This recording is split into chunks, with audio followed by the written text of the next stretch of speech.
জুলাইয়ের বিচারই হলো সবথেকে বড় নির্বাচন।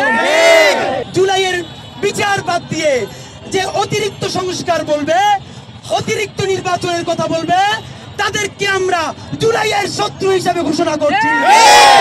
1432 বঙ্গাব্দের হাসিনা খুনি ছাড়া, লীগ ছাড়া, দিল্লি ছাড়া, কাউয়া ছাড়া নববর্ষের 1, 2, 3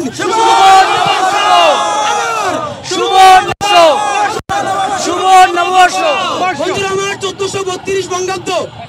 আপনারা জানেন গত 2 যুগ ধরে বাংলাদেশের মধ্যে একটা নতুন বছর। যদি জুলাই বাঁচাইতে না পারি, আমাদের এই বৈশাখী উদযাপন কিন্তু বাঁচবে না। অতি সত্বর জুলাই, শাপলা এবং পিলখানা গণহত্যার বিচার শুরু করতে হবে। বিলম্ব না করে গণহত্যাকারী আওয়ামী লীগ অতি দ্রুত নিষিদ্ধ করতে হবে।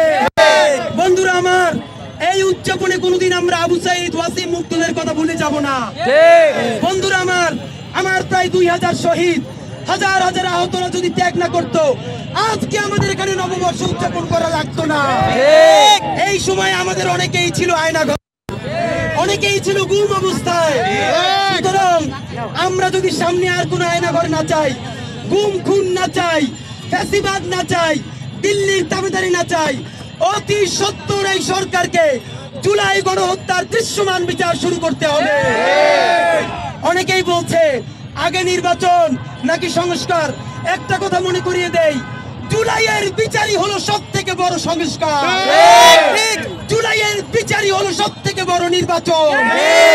সুতরাং জুলাইয়ের বিচার বাদ দিয়ে যে অতিরিক্ত সংস্কার বলবে, অতিরিক্ত নির্বাচনের কথা বলবে, তাদেরকে আমরা জুলাইয়ের শত্রু হিসেবে ঘোষণা করছি।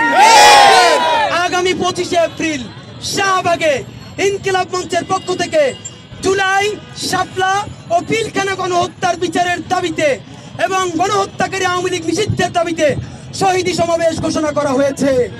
সারা বাংলাদেশের প্রতিটা বিভাগে আমরা গণসংযোগে গিয়েছি।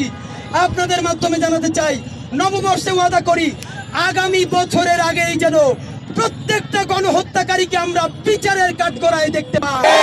বন্ধুরা আমার, ভুলে যাবেন না, যদি সবাই মিলে এই গণহত্যার বিচার করতে না পারি, খুনি লীগের বিচার করতে না পারি, এইখানে আজকে যারা মিছিল করছি আনন্দ র্যালি, প্রত্যেককে কচুকাটা করা হবে। সুতরাং জানাতে চাই, আমরা যদি কচুকাটাই হই, তোমাদেরকে কিন্তু ছাইরে আমরা কচুকাটা হব না। সুতরাং সমস্ত রাজনৈতিক দল অনুরোধ করছি, জুলাইয়ের পক্ষে দাঁড়ান, বিচারের পক্ষে দাঁড়ান এবং নতুন বর্ষের শপথ নেই, দুর্নীতিগ্রস্ত বাংলাদেশ আর হতে দিব না। আজকে এই নববর্ষে যারা এসেছেন সবার জন্য আমরা বাতাসা, নকুলদানা, মোয়া, চিরা, খই, এই আমাদের দেশজ খাবারগুলো নিয়ে এসেছি। সবাই প্রোগ্রাম শেষ করে বাতাসা, নকুলদানা যার যেটা ভালো লাগে নিয়ে যাবেন, শপথ নিবেন ইনসাফের বাংলাদেশ গড়বার আগে আমরা রাজপথ ছেড়ে যাব না।